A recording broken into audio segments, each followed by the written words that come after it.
Hello, everybody.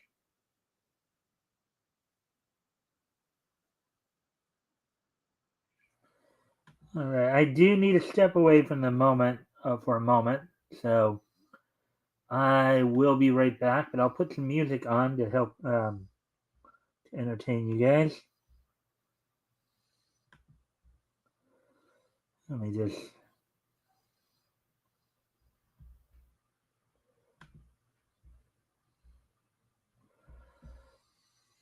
All right, so I'll be right back. I'll put some music on while I'm gone. Do need to take care of something real quick here.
Anyway, sorry about that. Some stuff going on here that I had to take care of. But with that being said, welcome to the Mikestand. Today is um, Thursday, September 11th, 2025. Of course, for those of us in the States, it's the 24th anniversary of the terrorist attacks on New York City, as well as, of course, we're one day removed from Charlie Kirk's assassination. Not that I try to get too deeply involved in politics on the show here, but we do try to keep it more lighthearted, try to be an alternative to what's out there and stuff like that. But with all that being said, of course, you know, there are, reverberations that happen that we do need to discuss. Tonight, I'll just go ahead and get right, since we're like almost 5 minutes into it anyways. I'll just get right into what we're going to be going over tonight. We got a couple articles from Bounding into Comics. One that came out actually the other day, I believe. Apparently, a Texas comic book shop has decided to take copies of the Dragon Ball manga off the shelves in lieu of supposedly the Texas's censorship bill or what have you. And then also the Red Hood series, the latest Red Hood series from DC, has apparently got got axed following the comments of one of its creators. Plus, of course, we'll get you all caught up on the latest in the wrestling world.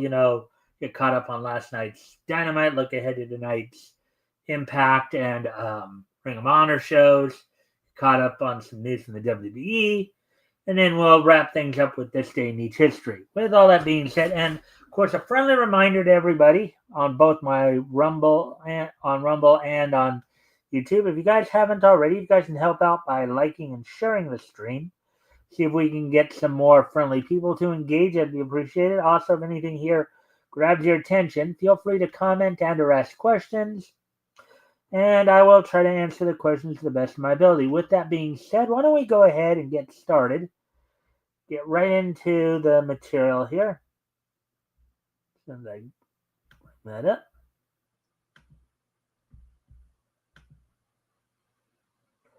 All right, so the first article we're going to go over here, I'm going to go over a couple here.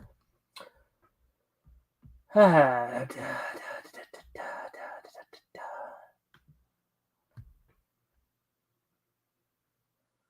right.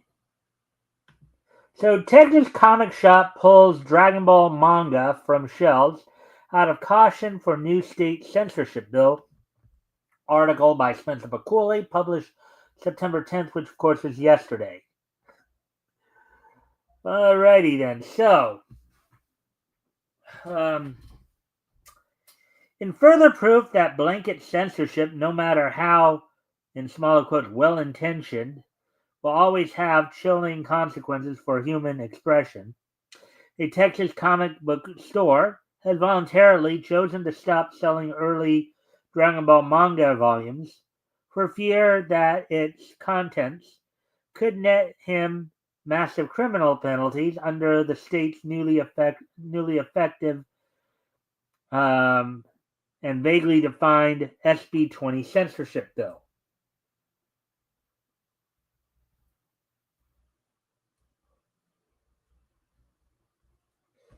Let's see. Marketed by supporters as a legal tool for stopping the production of AI-generated child abuse materials. Texas SB Senate Bill, I would imagine, Texas Senate Bill 20, makes it a felony offense for an individual within the Lone Star State to, quote, knowingly possess, access with, intent to view, or promotes obscene visual material containing a depiction that appears to be of a child younger than 18 years of age engaging in brackets here, obscene activities, regardless of whether the depiction is an image of an actual child, a cartoon or animation, or an image created using an artificial application of other computer software, unquote. But rather than only targeting material based on real-world children, as determined on a rigorous set of scientific and academic criteria, the bill instead targets anything that even quote unquote appears to be offensive, with the determining body being nothing more than the personal determination of the state's heavily religious and conservative leaning population.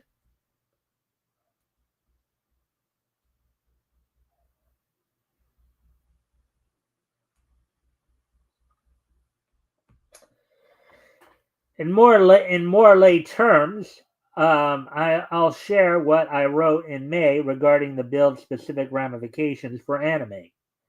In brackets here, will the bill ban anime wholesale? No. Provide cover for authoritarians to ban anything they don't like? Yes. Quote, the bill has no higher standard of proof other than an individual merely thinking an image, quote, appears to, unquote, depict a minor. It is not in small quotes, extremism to worry um, about vaguely defined laws.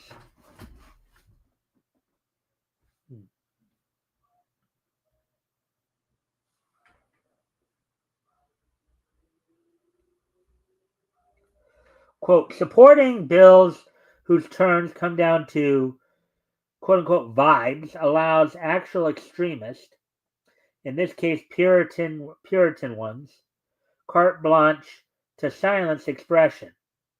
Chibi art characters like Uzaki-chan, in brackets, of Uzaki-chan wants to hang out, a drawing of pre-time skip Nami from One Piece, in bracket, in a bikini, all of these could trigger the bill, unquote. Yeah, so I mean, broad-based censorship is not always a good thing. Quote, worse than just removal, literally per the Texas Penal Code. If a single individual thinks something is too sexual by, quote, contemporary community standards, in parentheses here, which is super vague, as it does not specifically define the community, smaller quote, or the smaller quote standards, you've got a felony charge. Now, mind you, the picture that they're showing here of basically Goku fishing in the buff, as it were, him fighting a fish. That's not sexual, okay? But yet somebody's liable to find that because he is a he's basically a child, therefore there's something wrong with that.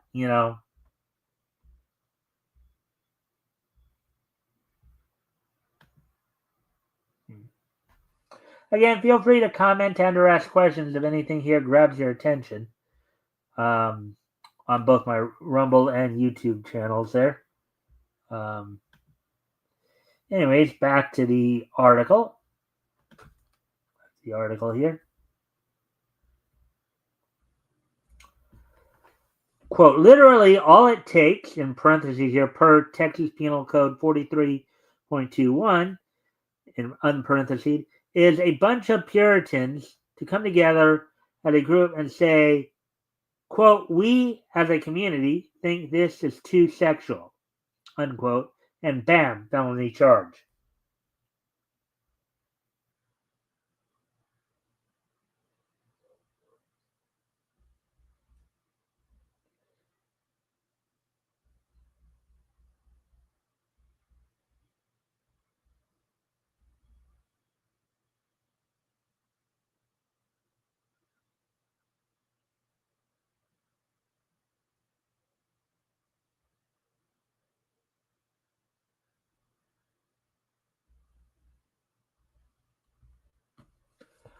Quote, one more thing. A given material can trigger SB 20 if it is deemed to be quote unquote lacking serious literary, artistic, political, and scientific value, unquote. How many times have we heard that about video games, anime, movies, comic books? Never forget, in brackets here, Frederick Worthen, in brackets, the psychiatrist whose panic over the content in comic books led to the establishment of the Regulatory Comic Code Authority.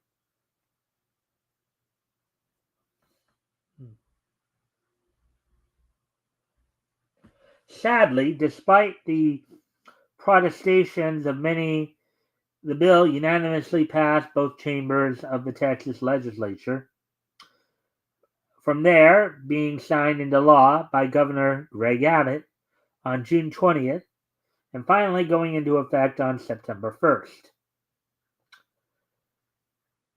And it was in light of the bill's vague provision that on June 9th, local Rio Grande, Texas news affiliate ValleyCentral.com learned of Kaboom Comics manager Andrew Balderas, preemptive Dragon Ball removal.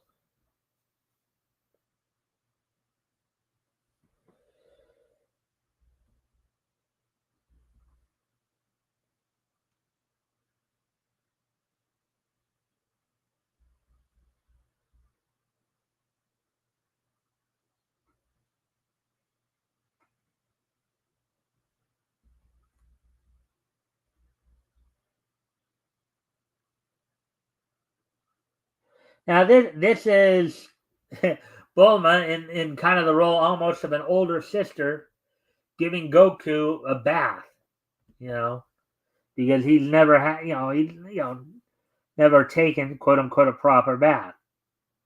But would you say that this is really sexual though?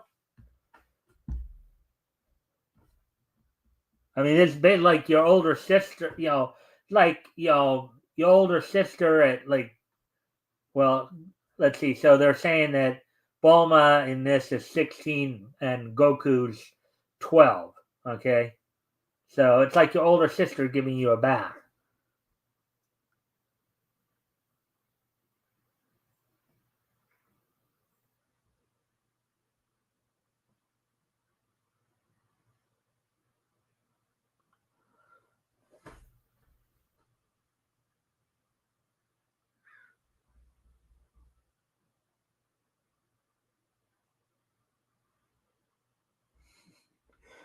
Yeah.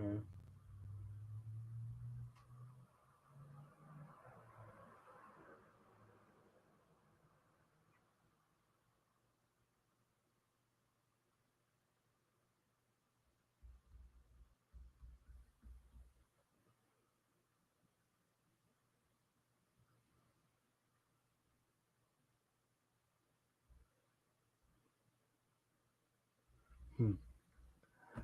Quote, when I first heard it was against AI generating inappropriate stuff like that, by all means, it doesn't need to do that, unquote, he told the outlet's Brian R. Svensson. Quote, but yeah, it's going to affect things that had no intention in that way whatsoever, unquote. Quote, I saw people posting that it was going to affect a lot of anime, manga stuff because it would show culturally inappropriate things on certain characters and stuff, and it would fall underneath that bill. Yes, over in Japan, they would not be making such a big deal about it. Where, of course, a lot of this was first done. That's when I realized it was going to affect stuff here. Unquote. Quote. There's so much media nowadays. You can't watch every single thing or read everything. So I don't know what characters are shown inappropriately, at what ages, and whatnot. It would definitely be more like in detail research or on certain franchises. If they're going to be affected or not. Now, mind you, over in Japan, it's a little bit different. You have a lot of animes, right, where adolescents, kids basically in the 13 to 15 range, where they're not only are they the central characters, but they're in a lot of adult roles, right? You do have a lot of 13, 14, 15, 16 year olds living on their own because their parents are like overseas or something, or they're living with a cousin or what have you. But you know, a lot of kids, you have kids driving around huge robots. You have 13, 14, 15 year olds you know being involved in military situations. Yeah, so you know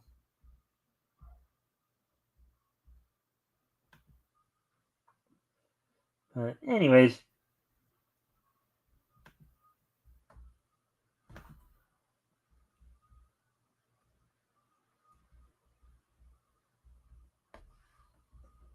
Yeah.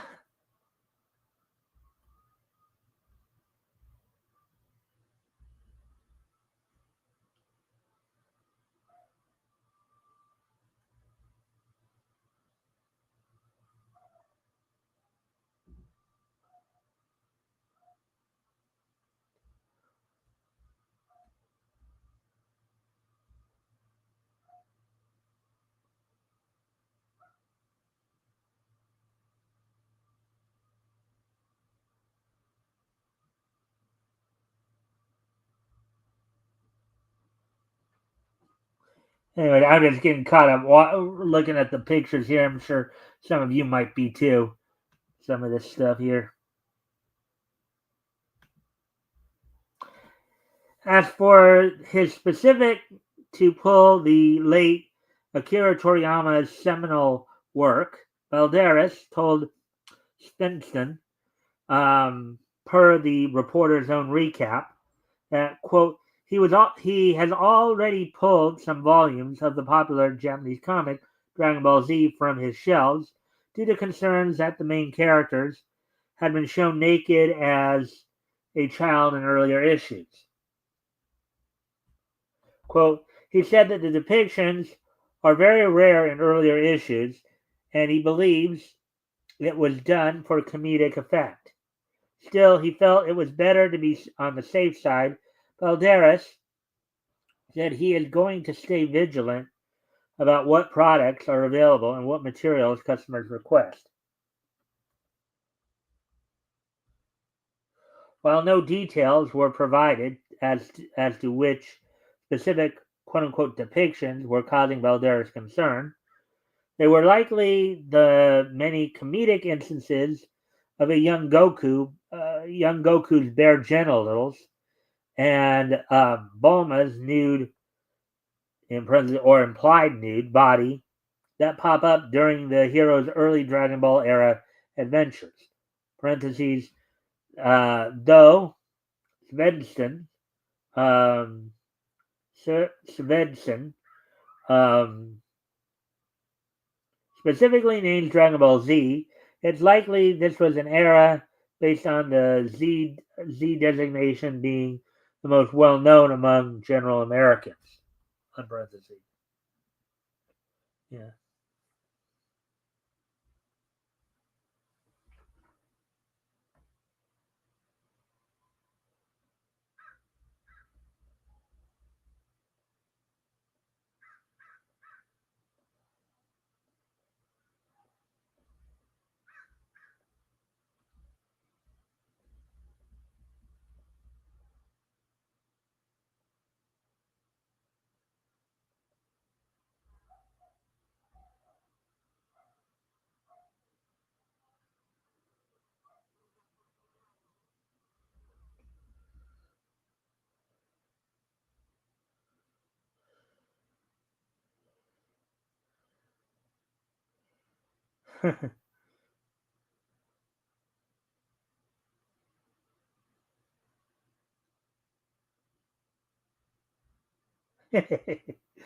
Oh boy. Anyways. While proponents of SB 20 and similar such censorship bills may write off Balderas' voluntary Dragon Ball removal as nothing more than hysterical panic, no amount of bluster can hide the fact that this is the reality of censorship.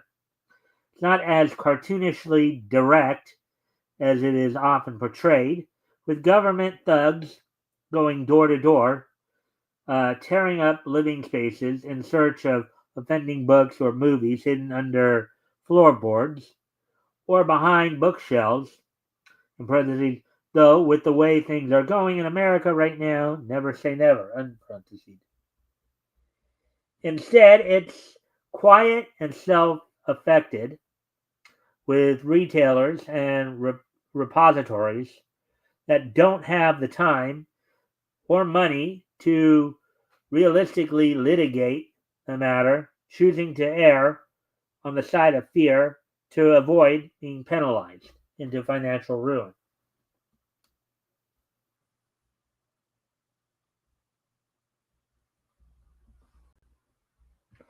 At present, there exist no confirmed plans by any body, political or private, to either amend or retract SB 20. While Comic Book Legal Defense Fund interim director Jeff Trexler did put out an open call in May inviting interested lawyers to collaborate in challenging the legislation, it does not appear that any have taken him up on his offer.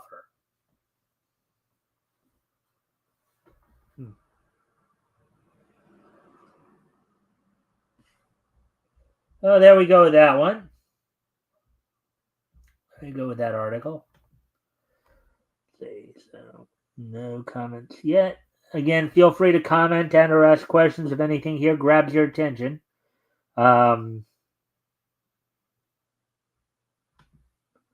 Anyways, with that being said, we're going to get ready to move on to the next article that I was going to go over tonight here.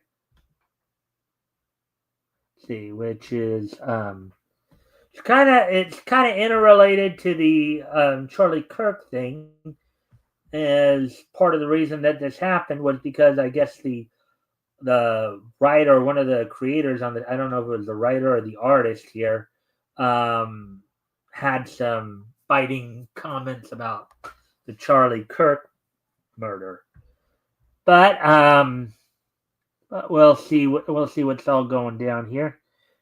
Again, if you haven't already, you guys can help out by liking and sharing the stream. See if we can get some more friendly people to engage. That'd be appreciated. Also, if anything here grabs your attention, feel free to comment and or ask questions. I'll try to answer the questions to the best of my ability. So with that being said, DC immediately cancels new Red Hood series after writer, so it was the writer, publicly mocks fatal shooting of Charlie Kirk. Article by Spencer McCulley, published today.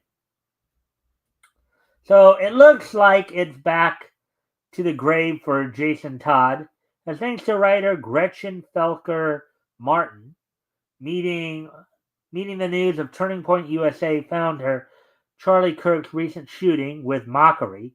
DC has canceled their new Red Hood series after just one issue. Yeah, probably not happy with the backlash that's gonna come.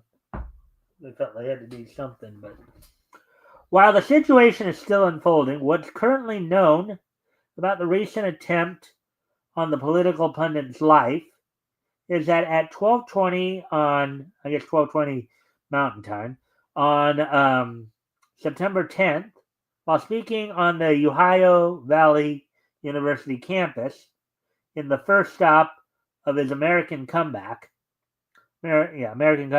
Kirk was suddenly shot in the neck from a distance by a single bullet fired by an as of yet unidentified and still at large individual. Immediately collapsing into a geyser of blood, Kirk was immediately rushed to the nearby Timpanogos Regional Hospital for emergency treatment. In parentheses here, while we will refrain from sharing the graphic footage with unassuming readers, in the interest of journalistic integrity, and seeing as how the event is a matter of public record, those wishing to witness the event can view the various angles of the event here. But be warned, viewer discretion is absolutely advised.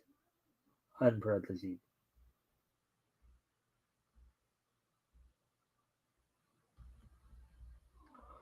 Roughly 2 hours later, Kirk passed away as a result of his injuries. His death personally confirmed by U.S. President Donald Trump via his Truth Social account. Quote, "The great and even legendary Charlie Kirk is dead," unquote, wrote Trump. Quote, "No one understood or had the heart of the youth in the United States of America better than Charlie. He was loved and admired by all, especially me, and now he is no longer with us. Melania and my sympathies go out to his beautiful wife Erica and family. Charlie, we love you." Unquote.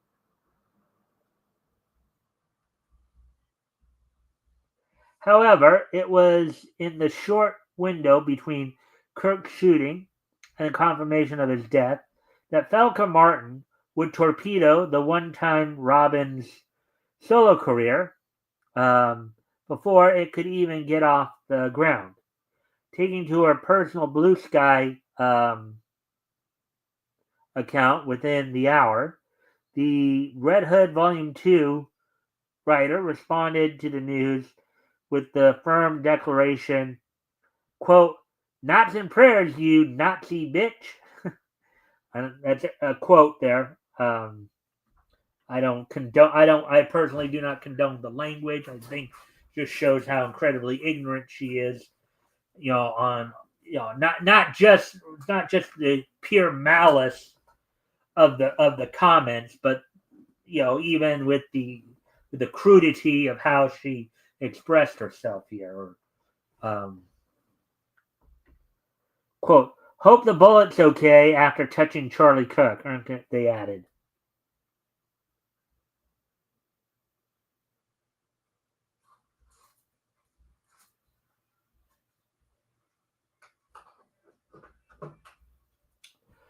Though Felker Martin's messages were quickly deleted thanks to her account being handed an official suspension, the damage to her mainstream comic book career was already done, as later that evening, comic book stores received a message from DC informing them that not only was Red Hood Volume 2 officially canceled the same day its first issue hit shelves, no less, but they would be offering full refunds via credit for not just their remaining stock, but that which had already been sold. Wow. Um, Yeah, I think DC realized that this lady did something very stupid. Now we got to clean up her mess. Let's see. Let's see if anybody has anything to say on this thus far. I'll be in the all right. Again, to both my Rumble and my YouTube viewership. If you guys if anything grabs your attention here, feel free to comment and or ask questions. I'll try to answer the questions to the best of my ability. So, anyways,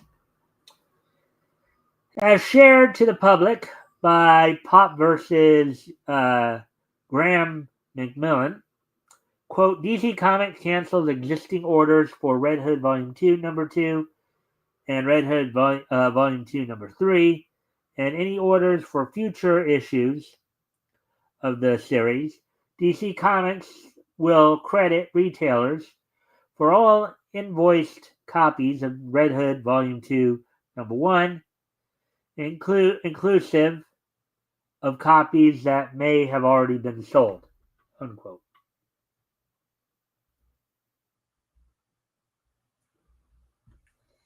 Pressed by McMillan as to specific reasons for the book's cancellation, the publisher declined to either provide specifics or name Felker Martin, instead pinning the blame on an apparent issue regarding DC's social media policy. Quote, "At DC Comics, we place the highest value on our creators and community and affirm the right to peaceful individual expression of personal viewpoints. Posts or public comments that can be viewed as promoting hostility or violence are inconsistent with DC standards of conduct." So basically, they're trying to dance around it by basically saying that her quotes were promoting violence, basically. Of course, it probably didn't help that she used the National Socialist euphemism epithet in there as well.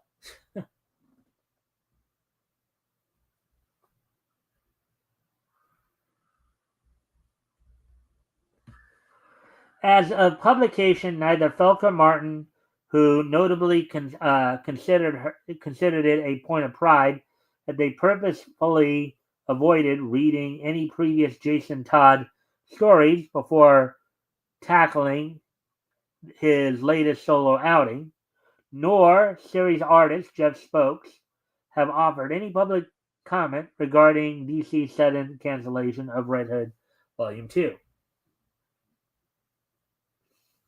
Alrighty then, so there we go with that. Let's see what time it is now. And I can find the cursor.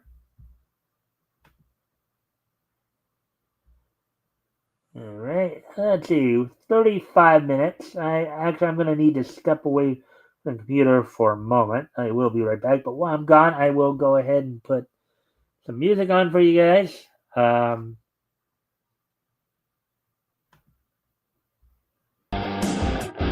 I'll be right back.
All right, we're back. So let me see if there's any comment from Rumble or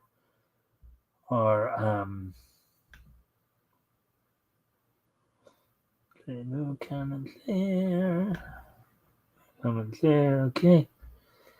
All right. Let's see. I'm gonna see if there maybe might. I think I'm gonna see if there's a possible quickie we can probably do here.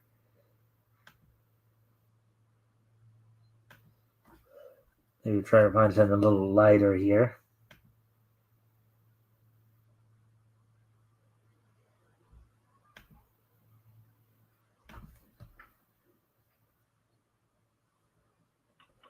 All right, nothing there, of course. All right. Alrighty then. So let's see. I think we'll get ready to move on to the wrestling wrap up.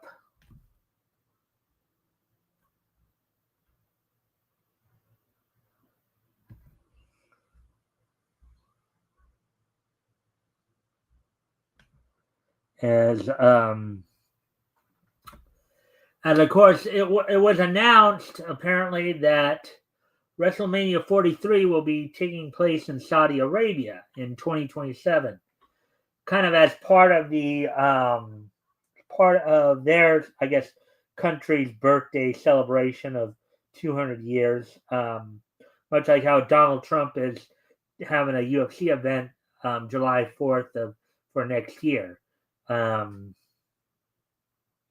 you know, so WrestleMania will, I guess, they're already saying that it's going to be a star-studded affair. Obviously, we're still like 2 years away, or no, a year and a half away, I would say.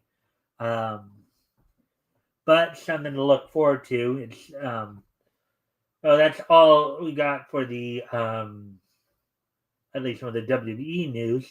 So now let's take a look back to last night's Dynamite, as of course they continue to build towards All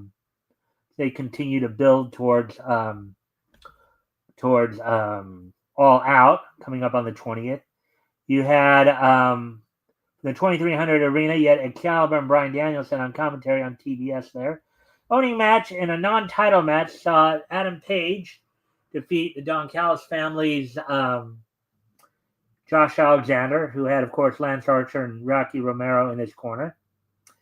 In a tag team match, Alex Windsor and Riho defeated Emi Sakura and Mercedes Moné. Okay, of course, Riho will be challenging Mercedes Moné at All Out for the TBS title.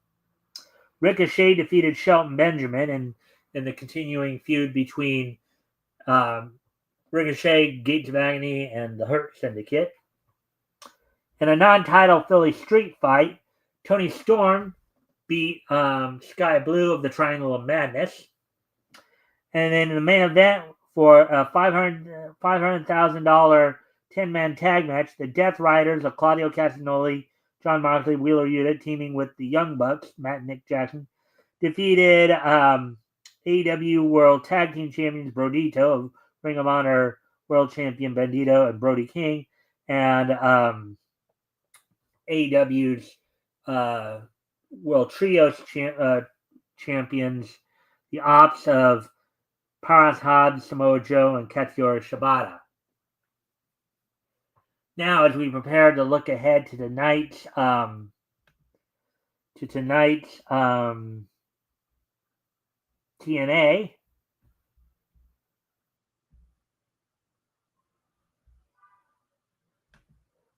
action, as soon as I can find me there.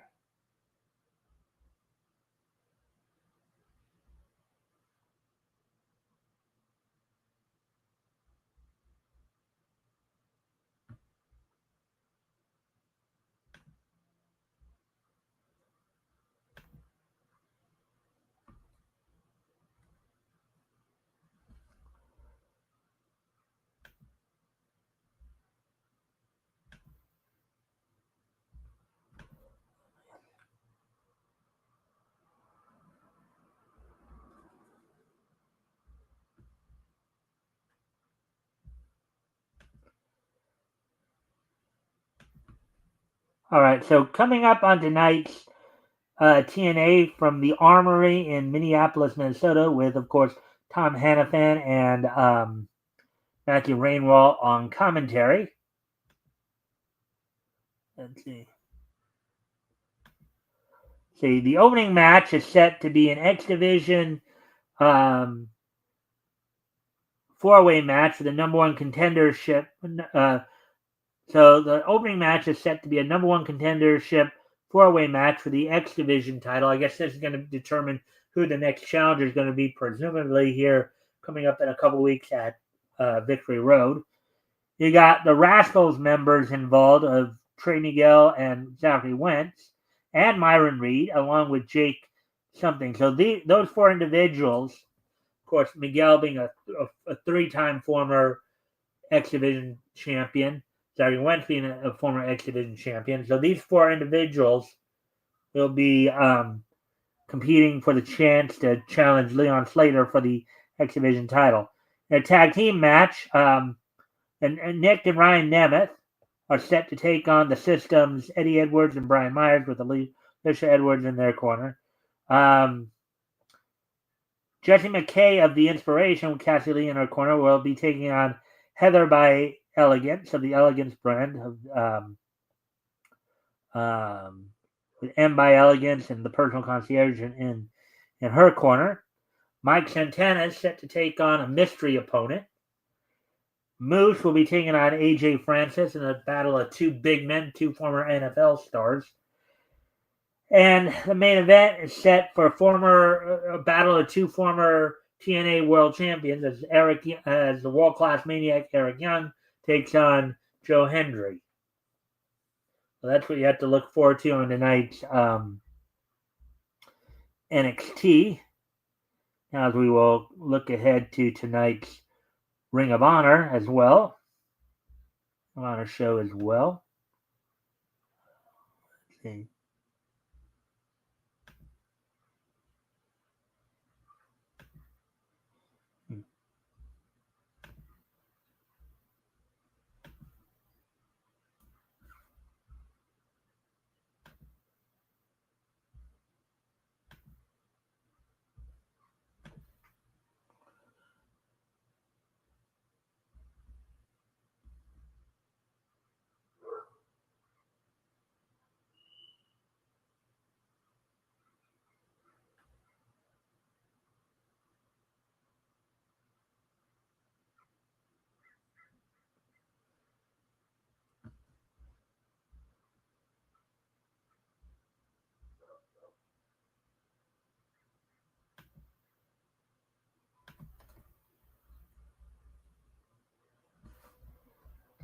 Week. Most of it don't look like we have any information on that. So, all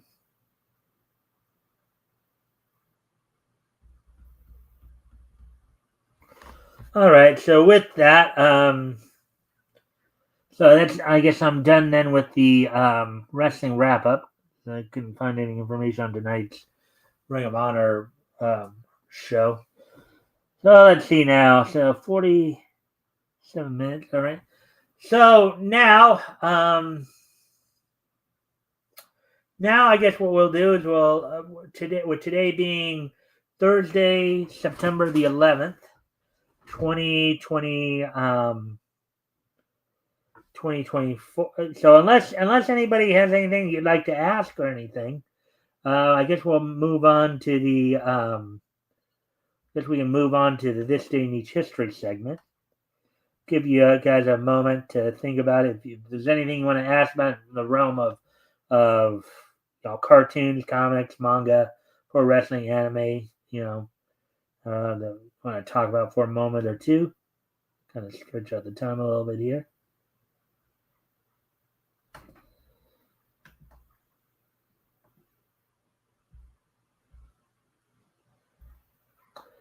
La la la la la la la la la la la. La la la la la la la la la la la.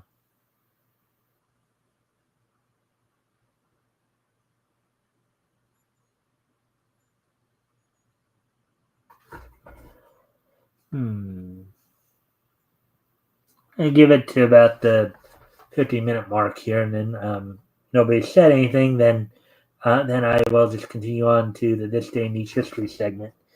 Again, I'm giving you guys an opportunity here. If there's anything you want to talk about in terms of anime, anything you want to ask, maybe mention. Of course, I guess the one thing I can mention. Oh, hey, if it shows up,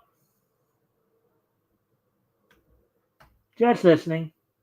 Yeah, but I know I haven't done this in a while. Where I just kind of opened up the floor a little bit, see if anybody was going to ask anything. So I figured it'd be a good time to do so here.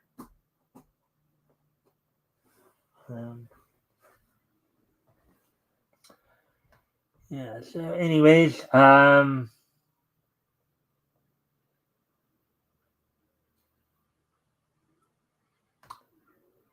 8, 7, 6, 5, 4, 3, 2, 1. All right. So we're going to go ahead and move on to This Day in Each History.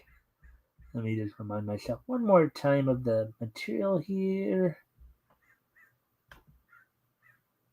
1996, 2010, 2005, and 2010.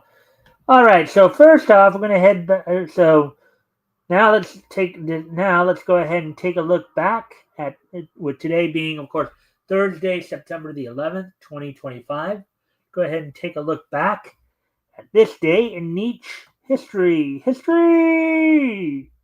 So the first thing we're going to do, we're going to head back 29 years ago. As on this date, 29 years ago, back in 1996,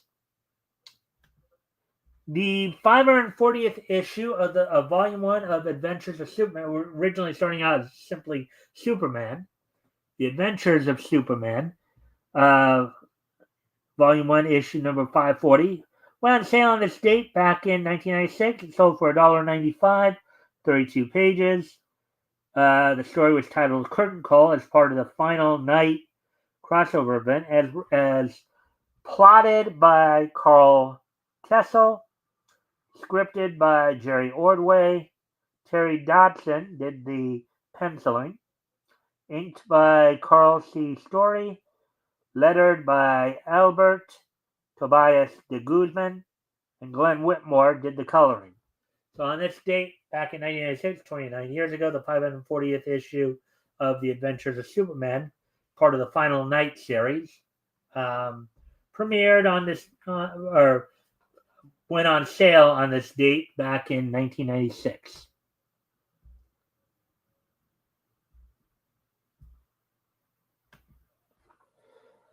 All right, so with that now, um, get ready to move on to the next piece in each history here.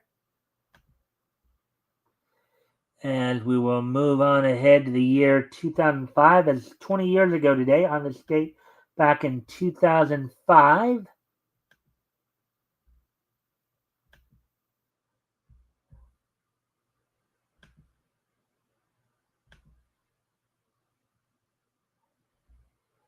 On this date back in 2005.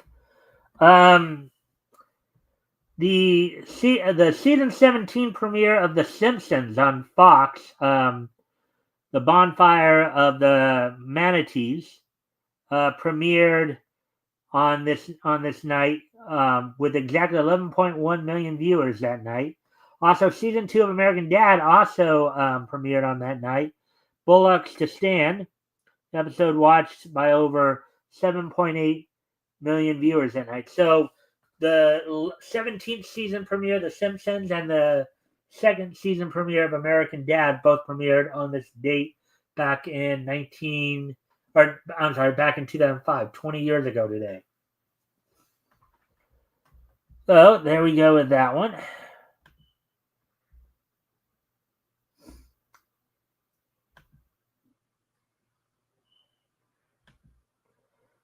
Now moving on to the year 2010. On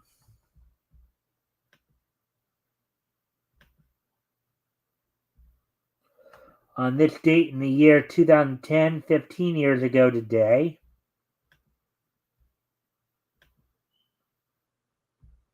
professional wrestler Mike Shaw would pass away at the age of 53 here. Now, I know Mike Shaw, that name probably doesn't sound familiar to people. You know more his character. In WCW, he was known for his time as Norman the Lunatic, and then would wrestle in the WWE among other characters as Bastion Booger, along with like Friar Ferguson, known as Aaron Grundy in the Dallas area. Of course, as we said, he was Norman the Lunatic, Norman the Maniac, Trucker Norm in WCW. He was Bastion Booger and Friar Ferguson in WWE. He was Monken Singh in up in Stampede. So, passing away at the age of 53 on this date back in 2010, Mike Shaw.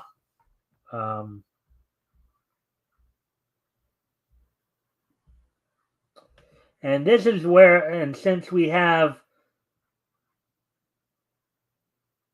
I'm just waiting on the signal thing here, because apparently,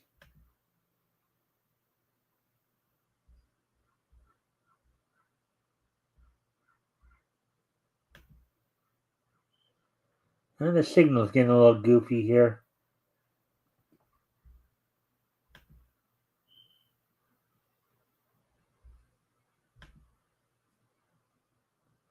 Is it by I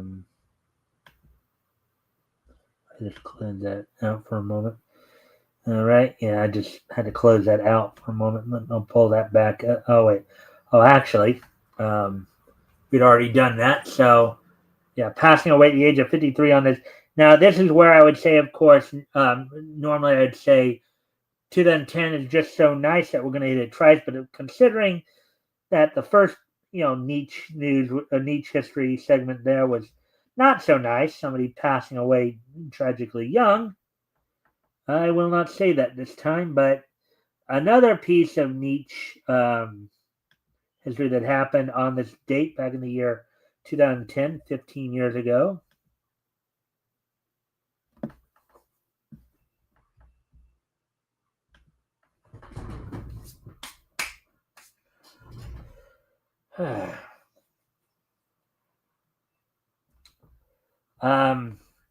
Actresses. Okay, so the anime film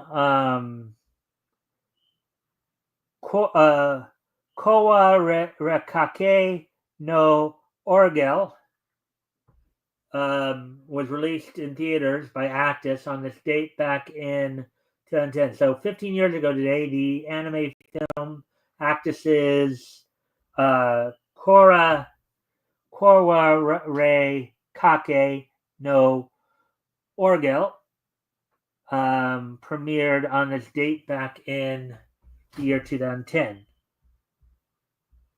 So, anyways, with that being said, I thank everybody for being here tonight. Hope everybody enjoyed the show. Of course, we'll be back here with more niche news tomorrow.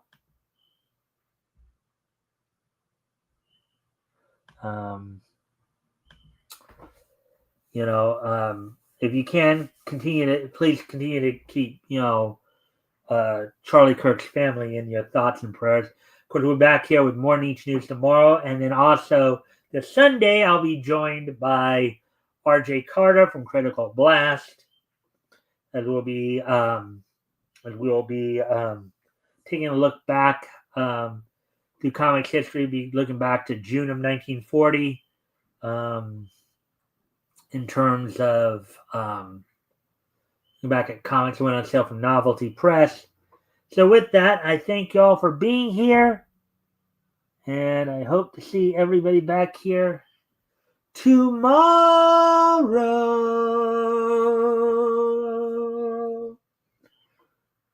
Bye.